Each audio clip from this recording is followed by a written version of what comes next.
शेतकरी कर्जमुक्ती योजनेस मंत्रिमंडळानं मंजुरी दिली आहे। या महत्त्वाच्या बातमीसोबतच मुंबई टेक वीक मधील संवाद आणि ई बसेस बद्दल महत्त्वाच्या अपडेट्सवर या बुलेटिनमध्ये सविस्तर जाणून घेऊयात। नमस्कार, मी देवयानी, मुंबई तक मध्ये आपलं स्वागत आहे। बुलेटिनच्या सुरुवातीला नजर टाकूयात हेडलाईन्सवर। बळीराजाला सरकारचा मोठा दिलासा, पुण्यश्लोक अहिल्यादेवी होळकर शेतकरी कर्जमुक्ती योजनेस मंत्रिमंडळानं मंजुरी दिली आहे। शाश्वत कचरा व्यवस्थापनाच्या नव्या युगाची नागपुरात सुरुवात झाली। महत्त्वाकांक्षी प्रकल्पाचं मुख्यमंत्र्यांनी उद्घाटन केलं। महाराष्ट्र केवळ भारतातच नव्हे तर जगात एआयचं नेतृत्व करेल, मुख्यमंत्र्यांचा विश्वास। मुंबई टेक वीक 2026चं उद्घाटन केलं। चौंडीमध्ये अहिल्यादेवी होळकरांचा जयंती उत्सव, मुख्यमंत्री फडणवीस, उपमुख्यमंत्री शिंदे, उपमुख्यमंत्री सुनेत्रा पवारांनी अभिवादन केलं, महत्त्वाच्या घोषणाही केल्या। जलजीवन मिशनसाठी दिल्लीत महत्त्वाची चर्चा, महाराष्ट्रातील योजनेचा आढावा घेतला, दुष्काळमुक्त महाराष्ट्र करण्यावर भर।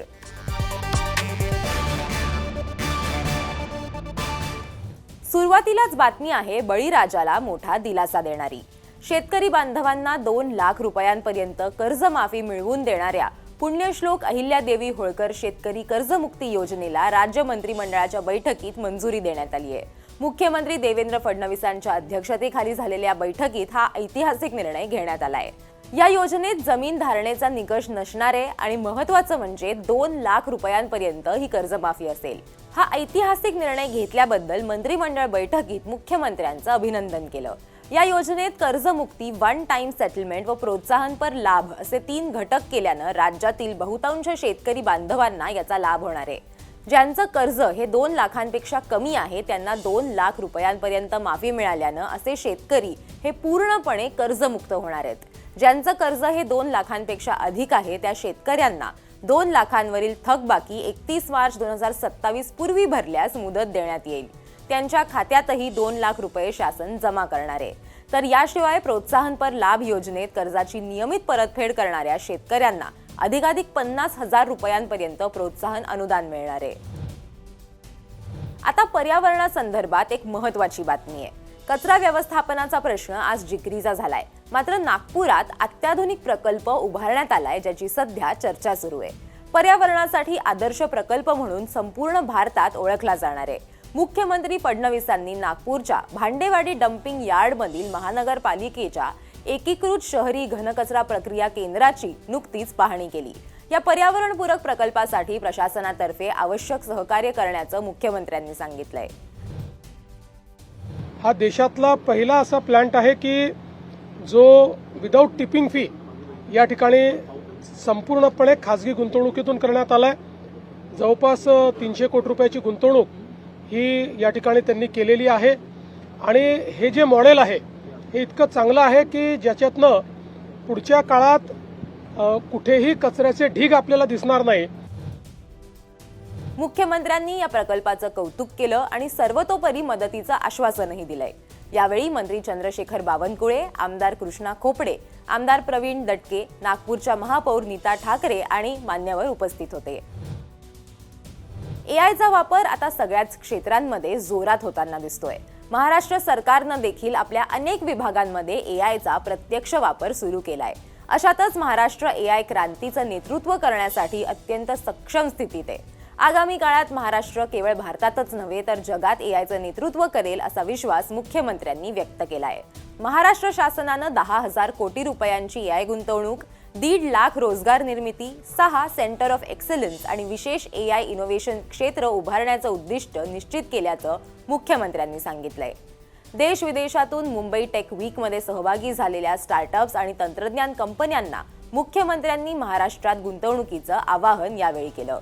राज्य सरकारनं विविध विभागांसाठी 50 एआय इंजिन विकसित करण्याचं उद्दिष्ट ठेवलं असल्याची माहितीही मुख्यमंत्र्यांनी दिली। पुण्यश्लोक राजमाता अहिल्यादेवी होळकरांचा जयंती उत्सव चौंडीमध्ये साजरा करण्यात आला। यावेळी मुख्यमंत्री देवेंद्र फडणवीसांसह उपमुख्यमंत्री एकनाथ शिंदे, उपमुख्यमंत्री सुनेत्रा पवार, विधान परिषद सभापती राम शिंदे प्रामुख्यानं उपस्थित होते। यावेळी उपमुख्यमंत्री सुनेत्रा पवारांनी अहिल्यादेवींच्या कार्याचा गौरव केला। पुण्यश्लोक अहिल्यादेवी होळकरांचा जीवनपट माझ्यासाठी आदर्श दीपस्तंभासारखा कार्य करत आहे असं सांगत त्यांनी ग्वाही देखील दिली. आदरणीय दादांच्या पश्चात पुण्यश्लोक अहिल्यादेवी होळकरांचा जीवनपट माझ्यासाठी आदर्श दीपस्तंभासारखा कार्य करत आहे. पुण्यश्लोक अहिल्यादेवी यांचे विचार, त्यांचा वारसा आणि विकास ही त्रिसूत्री मंत्र घेऊनच मी ही यात्रा सुरू झालेली आहे. चौंडीच्या विकासासाठी निधीची कमतरता पडू देणार नाही असं यावेळी मुख्यमंत्र्यांनी सांगितलंय. यावेळी राजस्थानचे राज्यपाल हरिभाऊ बागडे, मंत्री शिवेंद्रसिंह राजे भोसले, मंत्री जयकुमार गोरे, मंत्री दत्तात्रय भरणे व अन्य मान्यवर उपस्थित होते. राज्यातील पाणी टंचाईच्या पार्श्वभूमीवरती राज्य सरकारकडून वेगवेगळे प्रयत्न सातत्यानं सुरू असल्याचं पाहायला मिळतंय. जलजीवन मिशन आणि देशात जाणवणाऱ्या पाणी टंचाईच्या अनुषंगानं केंद्रीय जलशक्ती मंत्री CR पाटील यांच्या अध्यक्षतेखाली नवी दिल्लीत नुकतीच एक बैठक पार पडली. या बैठकीला मुख्यमंत्री देवेंद्र फडणवीस, उपमुख्यमंत्री एकनाथ शिंदे, उपमुख्यमंत्री सुनेत्रा पवार उपस्थित होते. या बैठकीत महाराष्ट्रात सध्या सुरू असलेल्या 51,000 जलजीवन मिशनच्या योजनांचा सविस्तर आढावा घेण्यात आलाय. बैठकीत नदीजोड प्रकल्पावरती विशेष चर्चा करण्यात आली आहे. दुष्काळमुक्त महाराष्ट्र होण्याच्या दिशेनं टाकलेलं ते एक महत्त्वाचं पाऊल ठरेल असा विश्वास एकनाथ शिंदेंनी यावेळी व्यक्त केलाय. बैठकीसंदर्भात माध्यमांशी बोलताना त्यांनी काय सांगितलंय बघूया. नदी जोड प्रकल्प हा महाराष्ट्रासाठी फार वरदान ठरेल. त्या दुष्काळमुक्त महाराष्ट्र करण्यासाठी मराठवाड्यामध्ये आणि इतर भागामध्ये जो ड्रॉट प्रोन एरिया आहे तिकडं या नदी जोड प्रकल्पाचा खूप फायदा होईल. त्याच्यावर देखील चर्चा झाली आणि प्रधानमंत्री महोदयांनी त्याला प्राधान्य दिलं असं मंत्री CR पाटील साहेबांनी बैठकीमध्ये सांगितलं. त्यामुळे अतिशय महाराष्ट्राच्या दृष्टीने, शेतकऱ्यांच्या दृष्टीने आणि जमीन ओलिताखाली येण्याच्या दृष्टीने अतिशय उपयुक्त बैठक झाली. जलतारा उपक्रमाच्या विस्तारावरही या बैठकीत चर्चा झाली. या बैठकीला मुख्यमंत्री देवेंद्र फडणवीस, उपमुख्यमंत्री एकनाथ शिंदे, उपमुख्यमंत्री सुनेत्रा पवार, जलसंपदा मंत्री राधाकृष्ण विखे पाटील, पाणी पुरवठा मंत्री गुलाबराव पाटीलही उपस्थित होते. या होत्या या आठवड्यातल्या काही महत्त्वाच्या बातम्या. तुम्हाला हा व्हिडिओ कसा वाटला ते आम्हाला कमेंट करून नक्की सांगा आणि असेच व्हिडिओज बघण्यासाठी मुंबई तकला सबस्क्राईब करायला विसरू नका.